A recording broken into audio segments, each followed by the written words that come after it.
let me just tell you, okay, it was so difficult shooting these videos with the life that I have going on right now. I am currently in transition in my lifestyle. Uh, I am in transition regarding my well-being and what that means, what that looks like in terms of taking care of myself so that I can take care of my priorities, which not only includes my business, but includes my newborn, it includes my home, it includes not missing travel.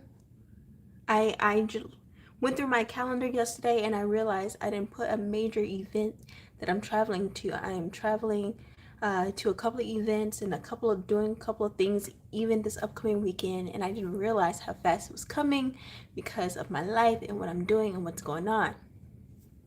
So it became so extremely important to me to slow it down, take a few days off. So I do apologize for people who were looking forward to these videos sooner. Because of that, I will actually be doing 2 videos back to back. So these will be more brief than the usual videos, but I really do practice what I preach, and I needed to take some time to really just take care of myself. I need to get my pedicure. So foot health is so important. We could talk about that in another video if y'all want. Comment above or below this video, depending on where you're watching this, if you want me to talk about how I take care of myself. What does that look like to me, especially now in this transition in my life? And then how do I include foot health? Like, why is that so important? If you want to know any of that, comment above or below this video and I'll make sure I do a video on those things. Now, getting this set up, so it's almost as if there's some force at play that doesn't want me to do these videos, because it's been a struggle today getting out of the house, getting dressed, getting myself together, getting my child together, getting us here at the office. And once we finally got to the office, my child was just restless and just all over the place. So I had to, push time back a little bit to take care of my child. And then I had to change diapers. And then, and this is all normal stuff, but it was just happening back to back to back, which is unusual. And since I'll be doing these videos, and since I've been spreading this message and doing these trainings, there's always something happening to try and stop me from doing these videos. So I just want y'all to know, it would be easier for me to just take care of myself and my loved ones and my priorities and not care about you or the life that you're living or where you're going. And if I had it my way, I honestly would just focus on myself and my family and my own well-being. But I know I am called to a higher purpose, and I know that I'm here beyond just taking care of myself and my loved ones and my family. So I say this to say, because I know I don't have a camera following me so that you can see all the behind the scenes and what's actually going on, like taking my child to the bathroom with me, to the restroom with me, all these behind the scenes things that you don't get to see, that you're not privy to. So I just want y'all to know that when I'm doing this content and filming these videos, there is a lot that I'm juggling and that I'm balancing. And I'm not just doing this because I have nothing better to do. I'm doing this because I truly think this message is necessary so that you can become the leader, the woman, the influence that your home needs, your community needs, your workplace needs, and the world itself needs. So if you care about the world that we are living in, if you care about the world that your children and your loved ones will be living in and how you play a role in that, that's why I'm doing this. This is why I'm creating this training, so that you can go into the world without giving so much of yourself that you have nothing left for you and the people you actually care about, so that you're not going out doing amazing things in the world, but then you have nothing amazing to give to that which you're doing it for, which would be yourself, your loved ones, and creating a better world. I didn't get to do the video. I had to put a pause. So if you see another video in the playlist that was very short, it's because I had to go take care of my child. So today's video is about something I was told. Basically, in short, I don't really want to get into it too much, but essentially it was to give more grace, to keep giving more grace, to give more grace, right? And I think about that a lot because in this situation, it was me and there was a male figure who hadn't kept his promises multiple times, hadn't put forth any effort to get what he wanted. And I was told that I should give more grace. The past is the past, let it be. And I, one, realized that the expectation is put on women to darn near be perfect and excuse as if, our humanity is not a good enough reason for us not to be. But when it comes to male figures, unless they are born into a society or a civilization that teaches men how to be men with honor, integrity, etc., I have found that we are often pretty much conditioned and pressured and shamed even into compromising more going on. But because it's inconvenient for a man to have to do the hard work to change, to be better humans, basically, to do better, to take accountability for where they are in life, instead, we're conditioned and they are shamelessly putting the blame for where they're not in life on women. And one, I just find that utterly, how can, I just don't understand how one could claim to be a leader, a man, like a leader, head of household, man, whatever, all these high power, high authority positions, and yet can't find it within themselves to have the authority to control themselves. And so what happens is what I have realized is the reason that it's being pushed onto women to be the compromisers, to be the grace givers, to overlook and even blindly bypass the wrongdoing and the passing of often what's happening in male leadership, often poor male leadership. We're often being shamed and pressured to not even call it out because of their feelings, because it will make a man feel bad. But our feelings, our disposition in life, the consequences of poor male leadership in the lives of women is often not talked about or taken into accountability into. In fact, we're often told the past is the past, leave it behind. But if the past is the past, it's still affecting the present, then it's not the past. If the past has brought forth a new life, or we brought forth a new life, then no, we can't. The past is still affecting the present and no changes are being made. So no, we cannot ignore it. As women, it is our duty to call this out. It is our duty to not blindly bypass these things. Yes, have grace if there is a male or male figure who's in a leadership role or who wants to lead, who's actually making changes and taking advice and trying to, and putting forth his best effort. There's two things. One, you could continue to give grace, but if it is just simply he is not meant for the role that he's attempting to play in your life or in the lives of the people you care about, because again, this isn't just about making a man feel bad. This is about your future, your loved one's future.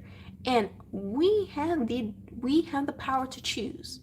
Do we continue to deal with the circumstances and the person who's contributing to significantly to these circumstances, or do we put our foot down, set boundaries, and cut off what is not aligned with our future and our priorities, that is consistently showing itself to continuously not be aligned and prioritizing the same values, the same efforts that you are putting in?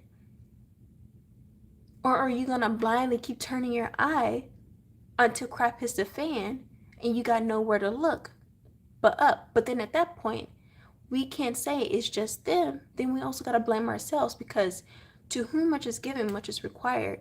We were given so much influence, and you can say it's unfair that we have to be the ones to set boundaries. We have to be the ones to put ourselves in positions, but we get to set boundaries. We get to say no. We get to say, enough is enough. I am no longer dealing with this. What do they say? Choose better, say less. I am choosing better, unapologetically, shamelessly, for the benefit of not just myself, but for my loved ones and for the people that I care about and for the kind of world that I want to see and the life that I want to live. We get to choose. We are the choosers.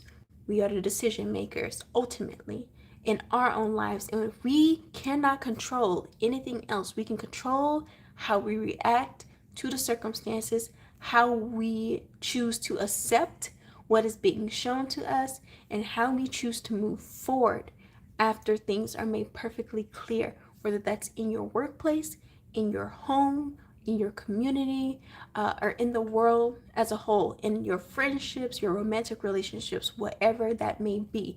You get to determine if this continues, whatever this is. Should women compromise more? I think there are some women who, because of these kinds of experiences, have gone the extreme route of saying, oh, first thing I see, that's it, cut off. I was one of those women, okay? I was one of those women who the first thing I saw, I'm cutting you off. That's all I saw. I saw all I needed to see. That was my mindset. But that's not grace. So grace is, okay, I saw this. Let me communicate. If I see it again, I'm already putting things in place to protect myself in case this is exactly what I think it is. And I'm observing if it becomes a pattern, and I'm constantly communicating about it, but it's just a pattern and nothing is being done. In fact, promises are being made, but they're not being kept. Nothing is changing. Then you have a choice to make. Now the onus is on you. You've given grace. You've been patient. You have probably compromised a lot. And if you compromise anymore, you will be compromising your core values, your femininity, or your well-being. And we're not doing that, okay? Because leadership, if someone wants to lead, they have to take accountability for everything that is right and wrong underneath their leadership. And if they're not doing that, then honey, you get to decide whether or not you're going to continue under that leadership, or if you're going to find new leadership, or if you're going to simply not allow yourself to be led by a human figure until you are divinely convicted. You have a spiritual discernment that this is leadership that you should follow. Until then, we are not tolerating patterns, continuous patterns and behaviors of poor leadership, because what are the consequences of poor leadership?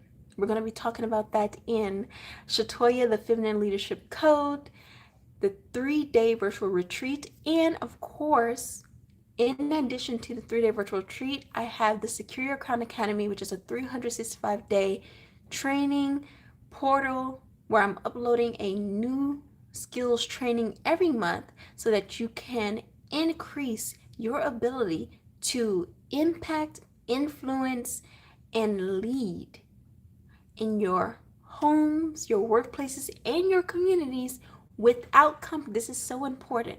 You can do this. You can have success. You can enjoy the rarest luxuries on earth, joy, peace, fulfillment, without compromising either of these 3 things: your core values, your femininity, or your well-being in the process.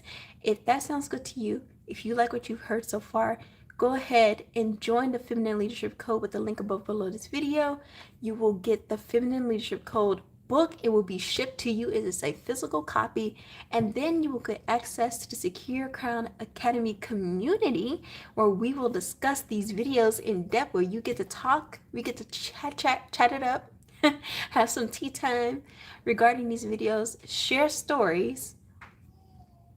Excuse me, let me go get my child.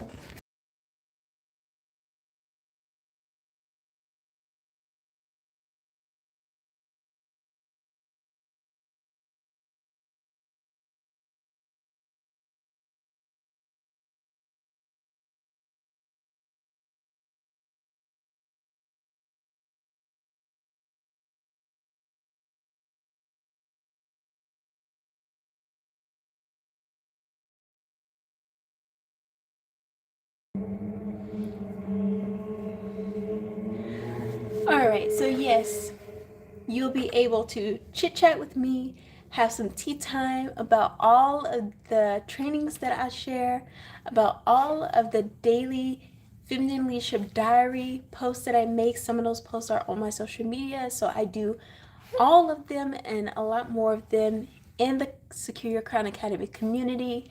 And you pretty much get to comment, share stories. I'll give advice. I'll do video responses as well, in addition to written responses.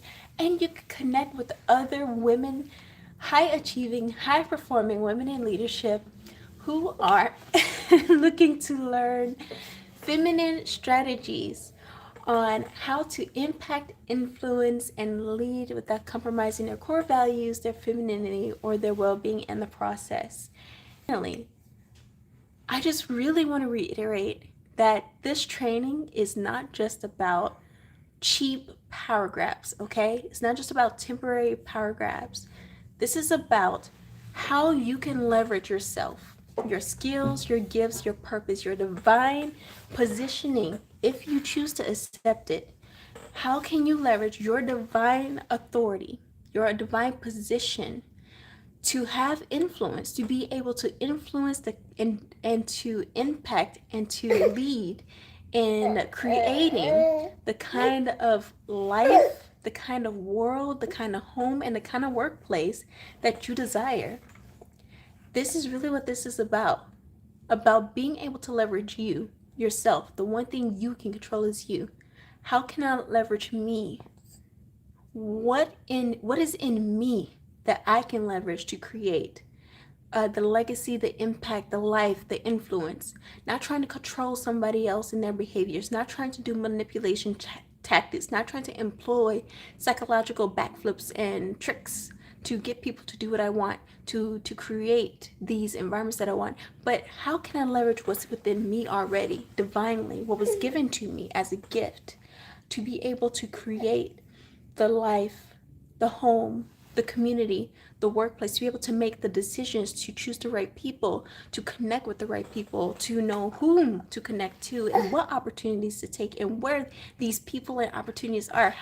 What can I leverage within me to be able to do these things so that I can create the life, the workplace, the home, and the community that I desire? That's what I teach. And again, my training does not require you to compromise your well-being, your core values, or your femininity. And this wisdom that I'm teaching is ancient, it is timeless, and it is applicable to all areas of your life, to all women of all ages and stages in their lives, and at any time in human history. So I cannot wait. Yes, my love. I cannot wait to work with you. If this sounds good, go ahead, get your Feminine Leadership Code book, join the 3-day virtual retreat. The 3-day virtual retreat information is also in that same community, so everything is in one place. There's not 15 million links. You go to one community, all of it is in one place. Your book will be on its way to ship to you to learn the 3 pillars of feminine leadership success, which is my signature framework, Shatoyia, which will show you the 3 pillars of feminine leadership success. And that book will also it will have worksheets and activities for you to do in preparation for the Feminine Leadership Code. And the next one would be, the next virtual retreat is September, I believe it is the weekend after September 13th, because my sister is visiting. I can't wait. But it's teen, so I think September 20th, I believe. But yes, so the next 3-day virtual retreat will be around that time. So I cannot wait to train with you, to welcome you to the community, to connect with you, to share stories, and to see how you rise into your divine feminine authority. All right, y'all, have a great night, and I will see y'all in the next live, or if you join the community, I will see you often. Almost every day. All right, until the next live, chin high, head high, shoulders back. standards even higher.